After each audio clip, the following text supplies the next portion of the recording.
Bonjour et bienvenue sur Médien TV. Faire de la transformation digitale un moteur de croissance des entreprises et des économies africaines, c'est l'une des tendances à la mode. Mais comment y réussir non seulement au niveau du monde des affaires, mais aussi sur le plan macroéconomique et dans les établissements de formation. Au Maroc, comme partout ailleurs sur le continent, des initiatives similaires se multiplient.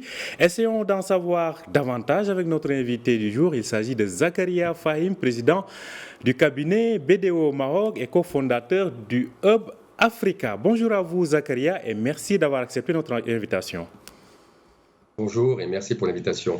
Alors, je le disais à l'instant, une tendance semble être à la mode ces temps-ci, c'est à savoir parler du digital comme nouveau moteur de croissance économique. De quoi s'agit-il exactement ?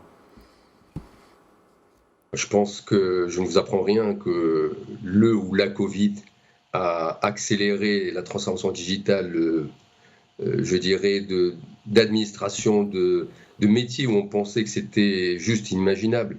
Je reprends toujours l'exemple, qui aurait imaginé que grâce ou à cause du Covid, on peut se marier digitalement. Donc le digital a transformé nos vies, a rappelé que dans un monde globalisé où ce qui se passe en Ukraine crée aujourd'hui du mouvement de l'autre côté de la planète et quelque chose maintenant qui est rentré dans les mœurs. Donc ce digital qui avant était considéré comme un peu un effet de mode, quelque chose qu'il fallait avoir un peu sur sa vitrine, est rentré dans nos vies à titre personnel et professionnel.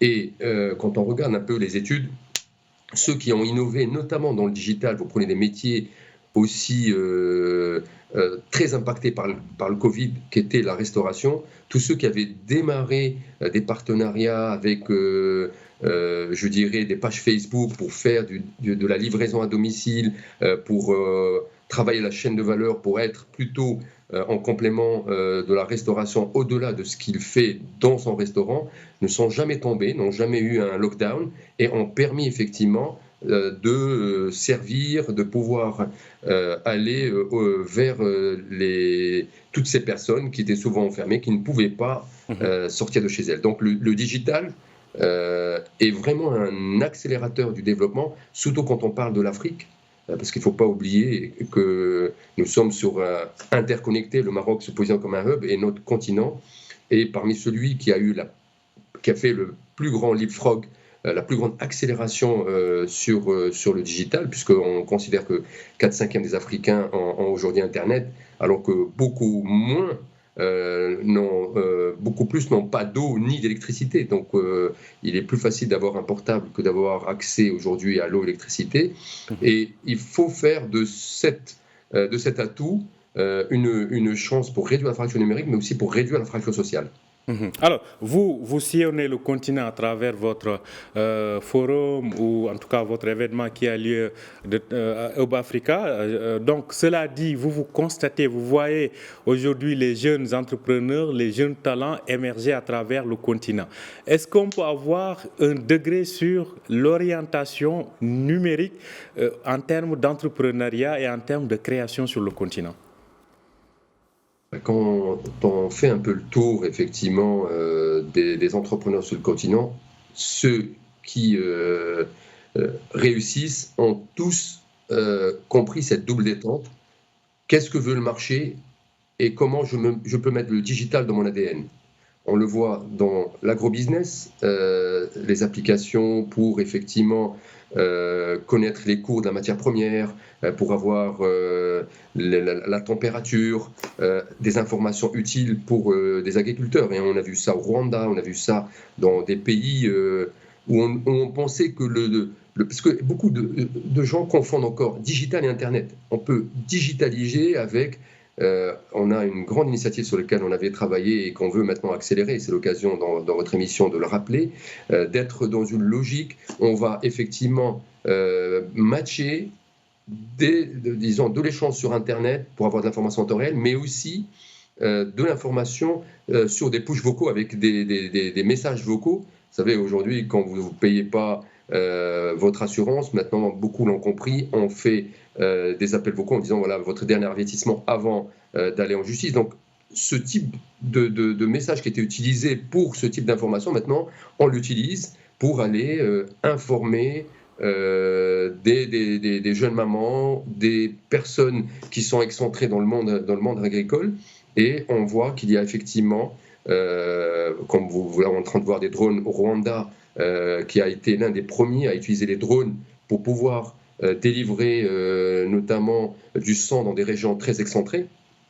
Donc c'est vraiment le continent des possibles.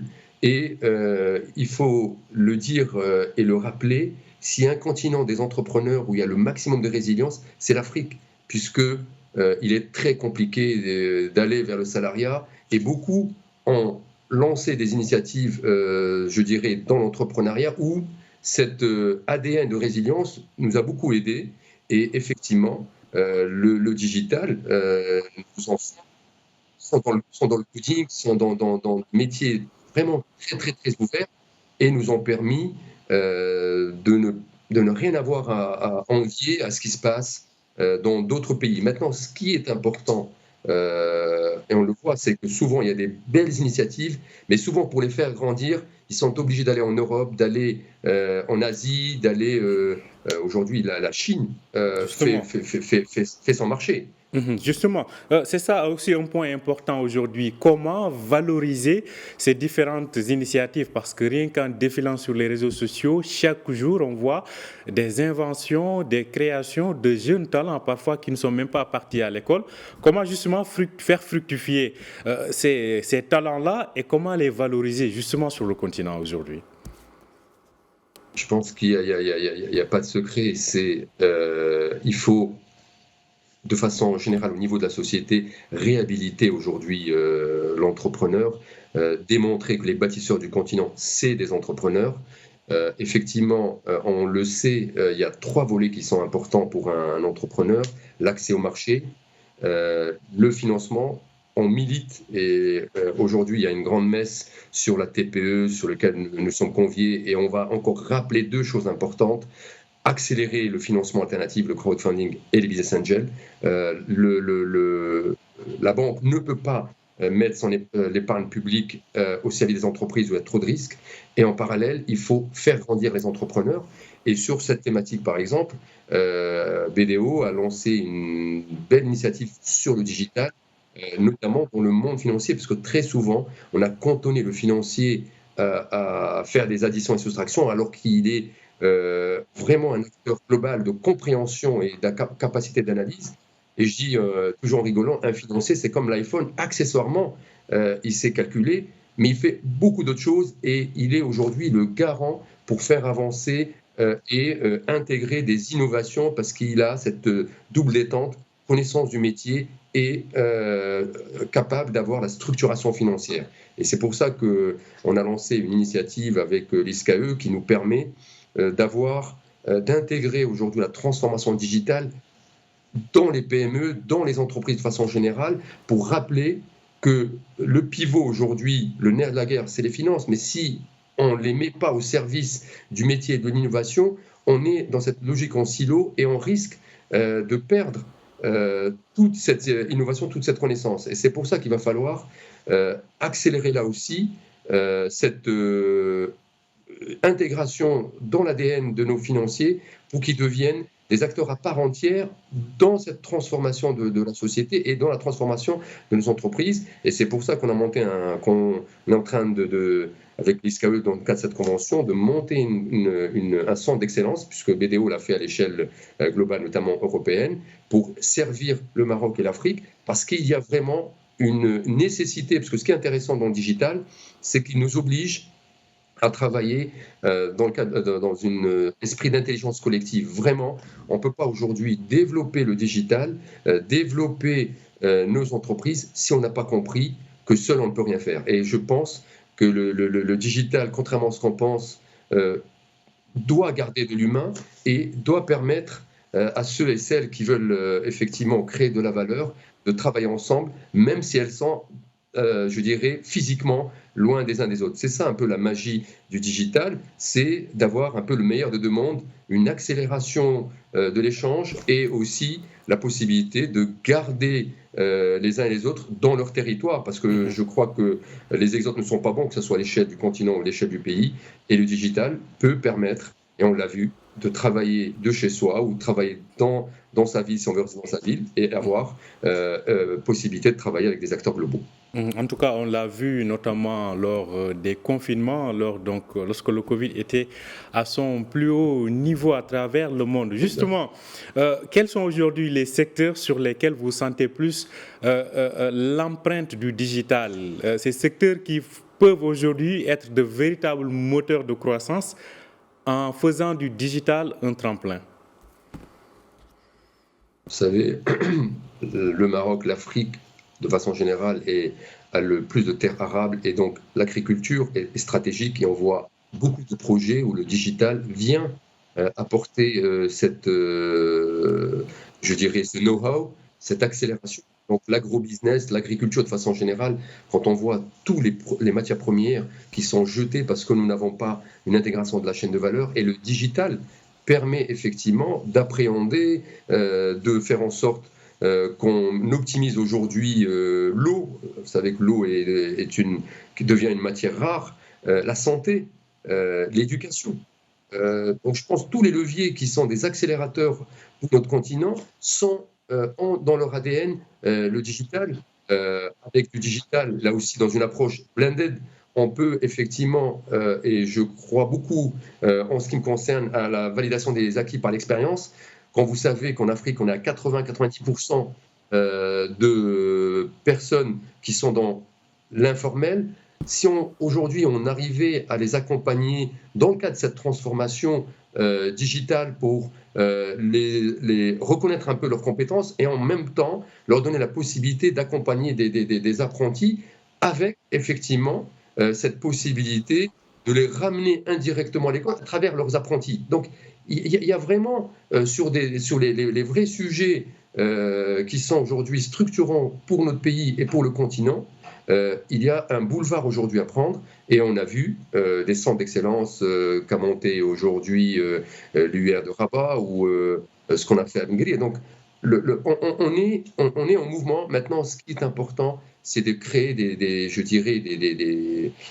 l'open innovation entre ces mondes, entre le monde de l'entreprise, le monde de l'éducation. C'est le projet dont je vous parlais avec l'ISCAE, c'est de créer des ponts aujourd'hui avec la société civile. Il faut décloisonner et je pense vraiment que le digital sur des chantiers aussi importants, et on voit maintenant, quand on parle aussi du digital, tout ce qui est outsourcing, que ce soit de l'informatique pure, mais aussi dans les autres métiers, on est capable aujourd'hui de prendre sans se déplacer, de faire de la co-traitance ou du co-développement avec des entreprises européennes. Donc vraiment le digital est capable de révolutionner des métiers qui étaient maîtrisés et d'accélérer, de leur donner plus d'innovation et donc de leur donner plus de pérennisation. C'est ça ce qu'il faut voir, c'est que le digital ne vient pas remplacer l'homme, il vient